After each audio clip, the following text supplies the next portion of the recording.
Well, welcome everybody and happy to have you here. I am JBO and your host of Ignite Humanity Live. And here we are today on another amazing edition of ways that you can ignite humanity. We're coming to you every Monday to Friday to talk about how we each can ignite humanity in our own unique ways. We all have uniqueness in us. And so therefore, how we ignite humanity is also unique and individual to us. And what this show is all about is inspiring you to feel connected and willing and able and wanting to make a difference on humanity. In fact, we each have an obligation and a responsibility to step into our uniqueness and ignite others. And how do we do that? Well, first by igniting ourselves. When we uplift ourselves and awaken ourselves to new understandings, we truly have the ability to awaken and inspire others. And I believe that it's a chain reaction. There's going to be this ripple effect that when you ignite your life, you truly ignite the lives of others. And our guests on the show and all of our episodes talk about ways that their lives have been touched. And we call them ignite moments, those powerful moments that awaken us. And those moments incite us to do something different. And we want this show to be an ignite moment in your life for you to do something different. But we also want you to hear from our guests. And they're going to tell you different things that have allowed them to inspire others. And I want to talk a little bit about today's theme, which is awaken. I'd love for you to be awakened to the idea that we don't always know what's going on with others. We don't always understand what's happening in the lives of individuals. And we don't really truly live in anyone else's skin or walk in their shoes. And so it's important for us to be conscientious and aware of what's happening in the people around us and around the globe. And this show is really designed to help us think outside the box, take off the blinders and look differently at the people around us and be more conscientious and aware of how people are feeling. It's important that we each and every one of us actually feel seen and heard and as we belong. And this show is designed for you to feel that your story and your the things you're going through in life, they're noticed, they're recognized, and they have value. They're important. And so it's important for me to share with you that today I want you to feel like you matter, you're important, you have value, and your uniqueness is exactly what the world wants to see. How special you are is what people are looking for. And that's what makes you you. And that's what makes me me. And I thank you each and every day for showing up to see a little bit of JB and a little bit about the way we ignite humanity with our powerful guests. Well, if you'd like to be a guest on the show, we just want to share that it's possible because we want to hear your stories. So reach out to us and share at ignitehumanity.life/share and tell us what you're doing so we can showcase your story. We want to hear your ignite moment. We want to know what happened to you that allowed you to move forward in your life and now do something that's helping someone else. Truly, one of the greatest gifts we have is to help others and in our own evolution and how we rise up in our own experience of being human beings. We have the gift to help others. And as each and every one of us does that, well, guess what, people? We will ignite humanity. All right, well, let's get right into it. I have an amazing guest today I'd like to share with you. Mr. Sam Eden is an author, speaker, and founder of the Recklessly Alive, a suicide prevention organization sprinting towards a world with 0 deaths by suicide. Can you imagine how phenomenal that would be? Sam has spoken at over 150 events throughout the US, and his first book, Recklessly Alive, reached the top 200 best-selling books on Amazon in June of 2022. Congratulations, Sam. We are looking forward to speaking with you. Come on in and welcome to the show. Good afternoon. So happy to have you here. Yay, welcome. Let's ignite. Let's ignite. Great. Thank you for saying that. And I'm delighted to have you here because the truth is, this is a conversation that really needs to be had. This is something that we need to be talking about. But let's start off with your book first. Recklessly Alive, congratulations on the success. Tell me a little bit about why you decided to write this book. Truthfully, I started it just as a gift to myself. Like, I was in Africa, I was doing some missionary work one summer, and I just had this dream to write a book. And I got home and I was like, this is for me. That was the first draft was just for me. I wrote it as a gift to myself. And I was like, if it helps someone else, great. 7 quick years later, it was published and out into the world. But I'm really proud of the journey I went on and how it ended up. Well, a couple of important points. First of all, I'm with you. I wrote a book a few years ago, just truly for myself as a healing process. I have not yet published it, so bravo to you. Did you find it healing? Did you find writing the book help move the needle on some of the ideas that you had and pull you forward in a new direction? Absolutely. It was really hard. It's really hard to sit for, sometimes a week in the worst moments of your life and describe the wallpaper. But over time, absolutely, it helps you find meaning. It helps you frame some trauma that you've been through in a way that nobody else can take that away from you. And absolutely, now I look back at those stories and definitely, definitely have helped. And 7 years, I mean, a lot of people feel like, "Oh, I wanna get my book done in 7 weeks." But I just wanna congratulate you because I always tell my authors, and we've been so blessed to publish over 700 authors, the longer you take on a book, the better it is. That's what I tell them. Would you agree that it marinated and percolated and germinated into something even better as time went on?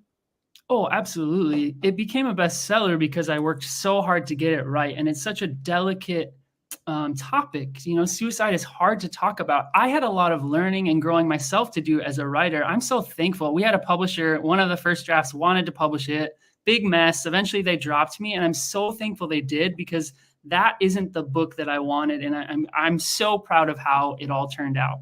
Oh my gosh, I'm going to have you speak to my other authors because it's true. Like everything happens for a reason, everything has a silver lining. Now, again, also difficult subject, but I just applaud you for talking about it.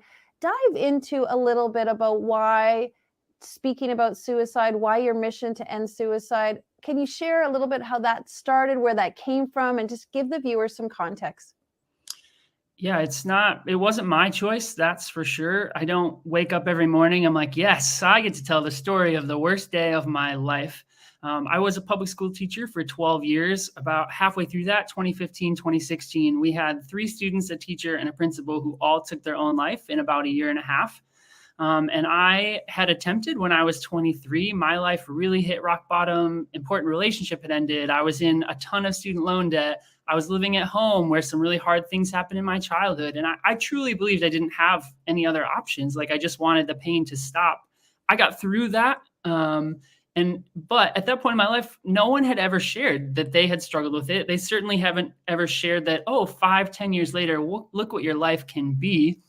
And I didn't want to be that person, but I just saw what an important need there was for in the world. And I kept thinking, if these people had an example, if it was talked about more, maybe they would have made a different choice. And so I said, okay, I'll try to find how to talk about this and try to do my own work so that I am healed Hmm. enough to be able to talk about it.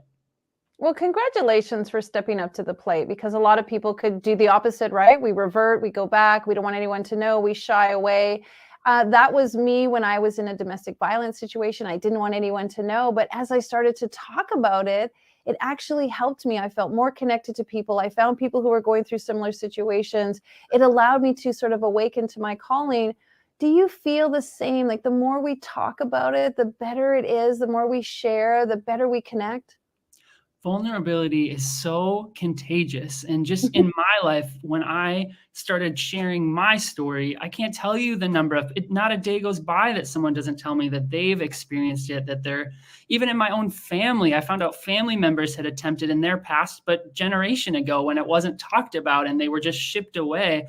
And so when we find the courage to share, like what you just shared, that little moment can be the light for someone to open up and let out some of that shame that they've been carrying around and just the pain we've been through can be beautiful and it can be used for good. But we have to open up. We have to find a way to share about our pasts. Yeah, it's true. And thank you for validating me because sometimes it's hard to just tell people those secrets or the things that we're hiding in the closet. And Ignite Moments really for me came from my own journey, like yours, to say, like, we have to talk about this. And when we talk about this, we release ourselves, we free ourselves, and actually we empower ourselves.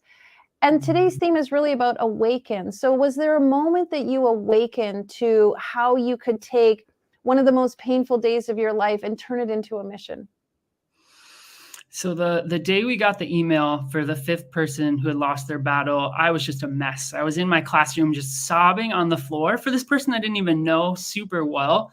But I was just like, gosh, God, we have to do something. I don't know what it is. And so I went home and I researched, and I quickly found that talking about suicide doesn't make it any more likely that someone will attempt, and makes it much more likely they'll seek help. And so I said, okay, I'm just going to start something. I don't know what this means. I put out a blog post on my blog at the time. I was like, I'm a thing.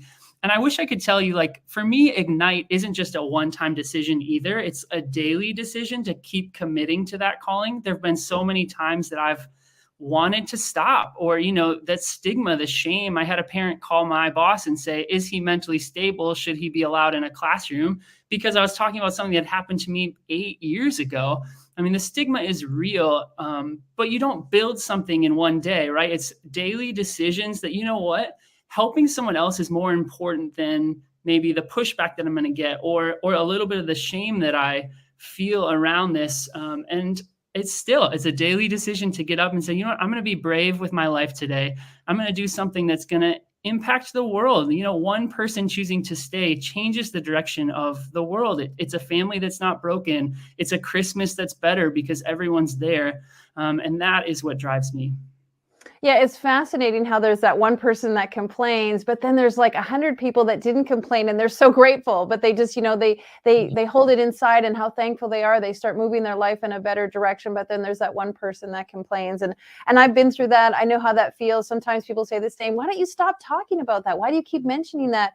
And I feel like we have to talk about it, because people have to know. Maybe somebody heard me say it a year ago, but a brand new person is hearing me say it today, right now. Somebody heard me who thinks, oh, JB's got it all together, but realize, wow, maybe there's something about her that I didn't know. And now that I know that, I feel more connected. I feel more willing to reach out.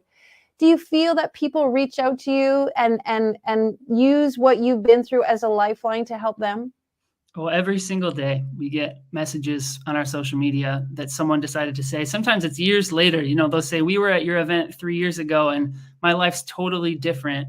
And that's just the greatest feeling in the world. There's no better feeling than knowing that you reached back into your own story, something that was so painful, when you needed someone there to light the path for you, to be that person, to light the path for someone else.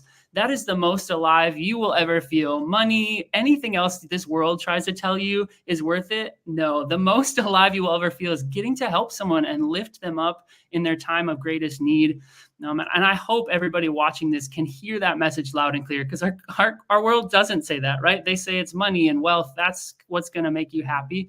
But truthfully, the most happiness you'll feel is getting to help someone else. Yeah, I'm going to piggyback off of that, because really Ignite came from that exact experience in me, seeing somebody else's eyes light up, seeing somebody feel like they could do it, noticing someone getting their own confidence and igniting their own life was just euphoric to me and addictive and just like the best feeling ever. And that's why I do what I do, and obviously why you do what you do. So to just chat a little bit about awaken, is there something that you would like to awaken in people who are listening? First and foremost, just this idea that it's okay to talk about suicide and it's okay to talk about mental health. For some reason, our world is so behind in mental health, right? If someone's struggling with the flu, we tell them to rest and drink fluids and take care of their body. And if someone is struggling with mental health, we tell them to cheer up, try harder, right? Get over it. So just like this general idea, once I accepted that what I was experiencing has a name, it was called depression. It's real. It's a mental illness, that there are ways to get help. There are tools to combat that.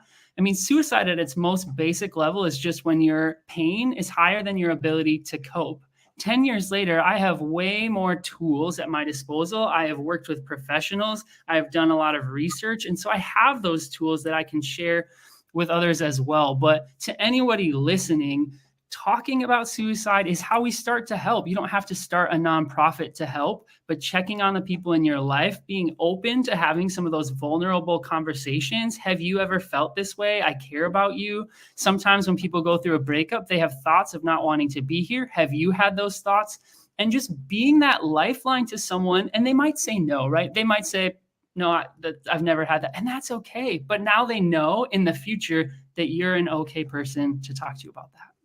I think that's really important because a lot of us aren't good listeners. We just, we kind of go through the motions. We just ask, but we don't really want to know the answer. And I think really what you shared is asking people, your intuition knows when someone's not doing well. We all feel it. We can just tell it. We're human beings that have like the telepathic power to really understand how people are feeling. So you know when someone is not doing well. Is there something that you would suggest, Sam, if you feel or you have the intuition that somebody could really use your help? Are there tools that you can do that are sensitive and more understanding? Because again, I have not been through this or experienced this, so I really need you to educate me. Same. And I hadn't had that experience. So I've had to learn how to be on the other side of it. Truly, I hear time and time again, the greatest gift you can give to someone who's feeling suicidal is to listen, to give them your full attention, put your phone away. Don't try to fix it. Just listen and acknowledge their pain. That is part of them, is what they need, someone with them in that moment to say, what you're going through is so hard. It's not all in your head. You are valid. You are loved. You are worthy of love. This is a small bump on your road. I'm here for you whenever you need it. That is what most suicidal people will say is the best help. And we are all capable of that, right? Like we all can be that friend, can be that family member. Is it fun? No, it is not always fun to sit and listen to someone's problems for 30 minutes, but it can change the trajectory of their whole day, their whole month, their whole life, truly. Yeah, I have to share a story. My daughter was working at her job and she works at a fitness center. And a gentleman came in who was brand new to the community. He'd only been here a week. And he ended up staying there and almost talking to her for 3 hours. He didn't even work out. He just was kind of chatting with her. And she came home and she said, Mom, it was really weird. This guy was there and he didn't really want to work out. He just was sharing with me and talking with me and sort of telling me a story and how lonely he was and how he just moved here. And I said, honey, it probably wasn't weird at all. You could have been the one person he needed to talk to that day. And you just honoring him and listening to him and being a friend could actually have saved his life. And I love sharing that story because we sometimes feel like, why did he want to talk for 3 hours? Or why didn't he work out? Or why didn't he do what he was there?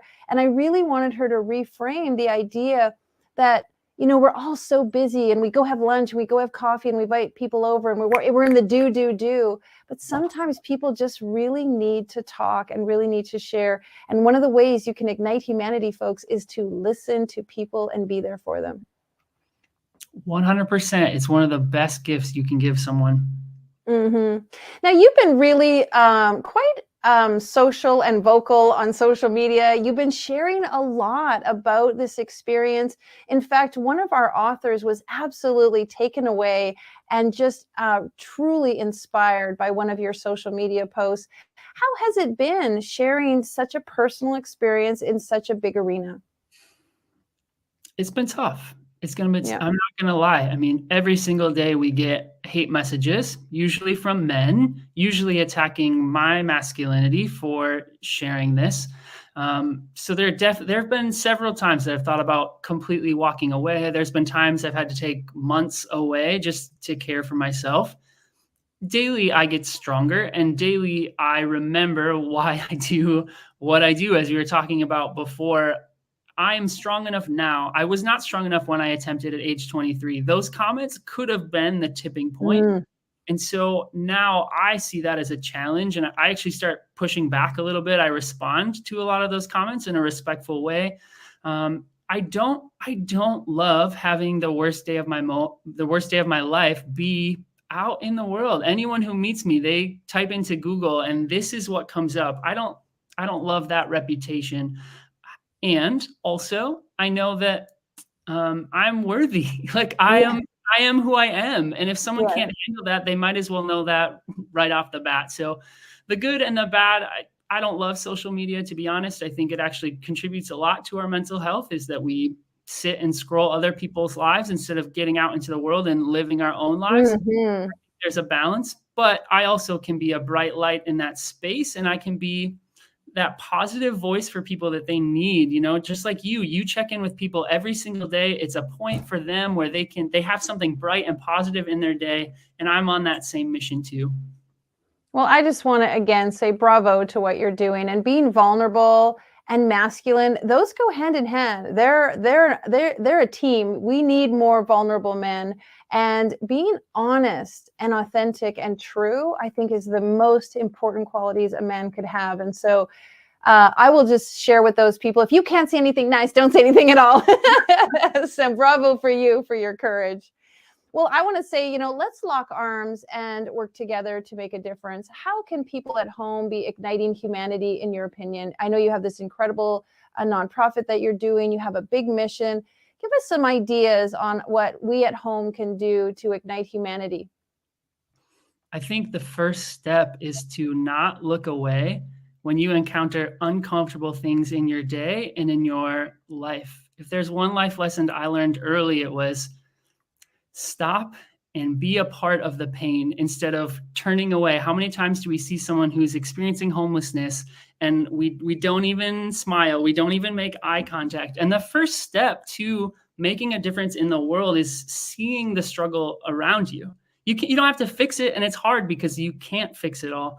But having the courage to look in your life and say, what's going on? What can I be a part of to make this world a little bit better of a place after I'm gone? The other piece is looking back in your story.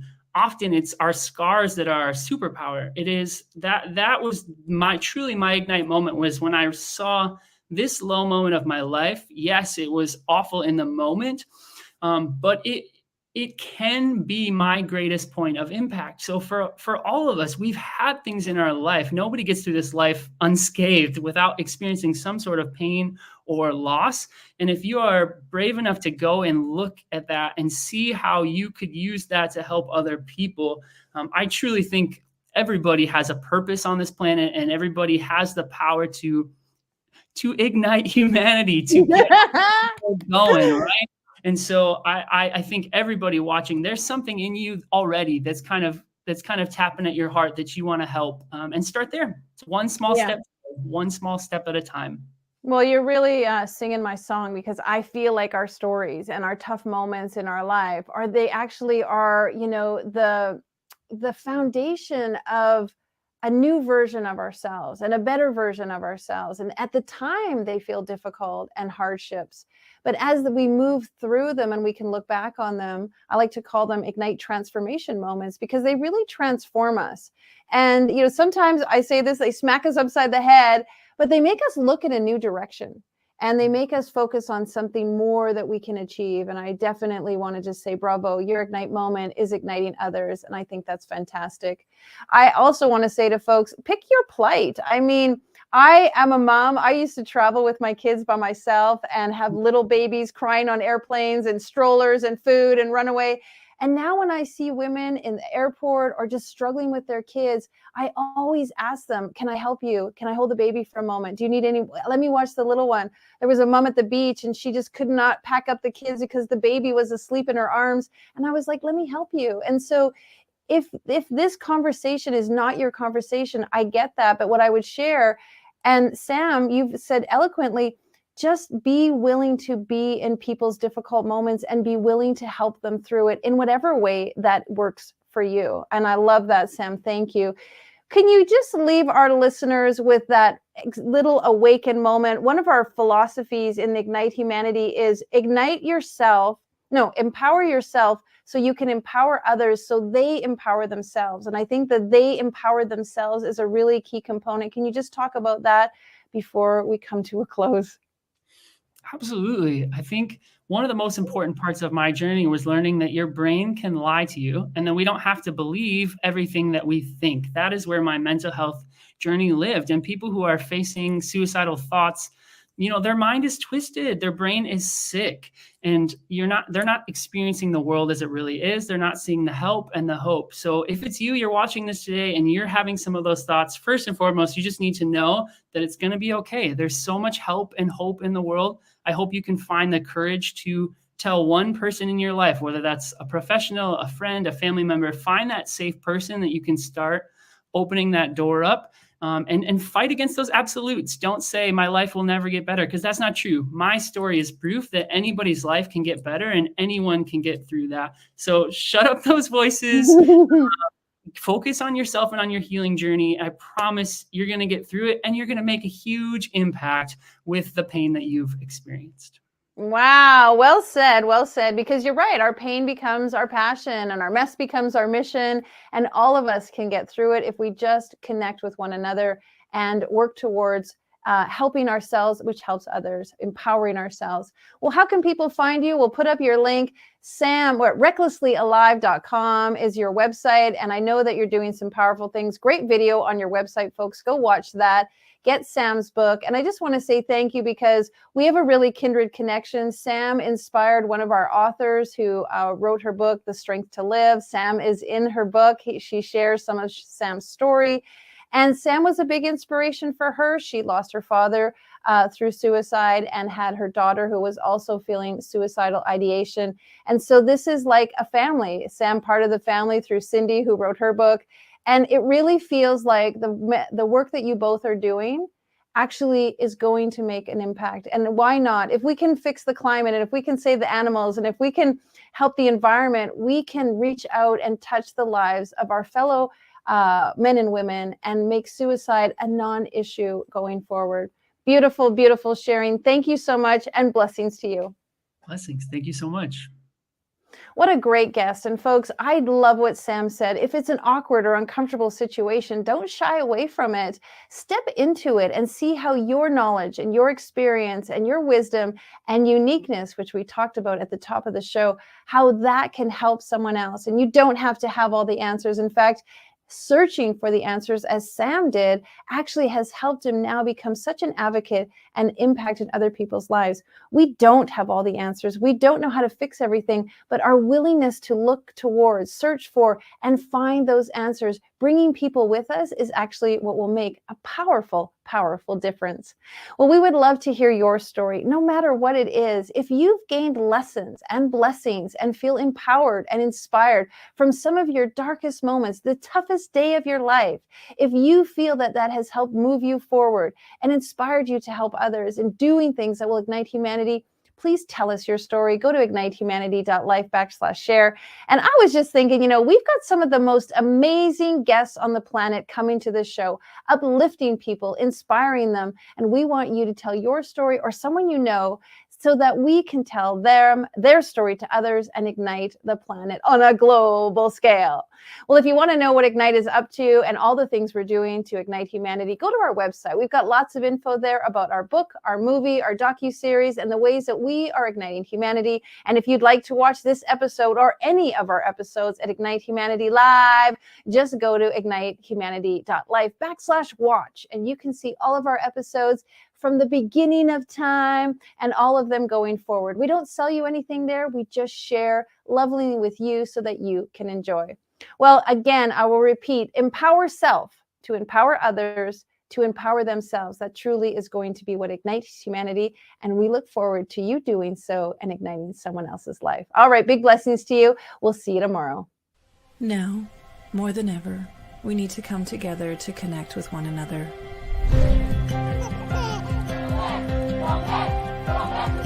We need to feel the truth in who we are and let go of everything that's happened in the past.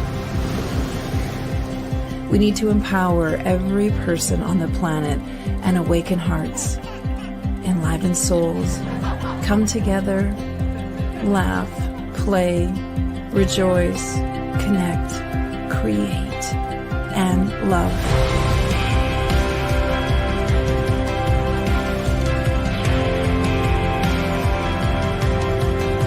It's time to ignite humanity.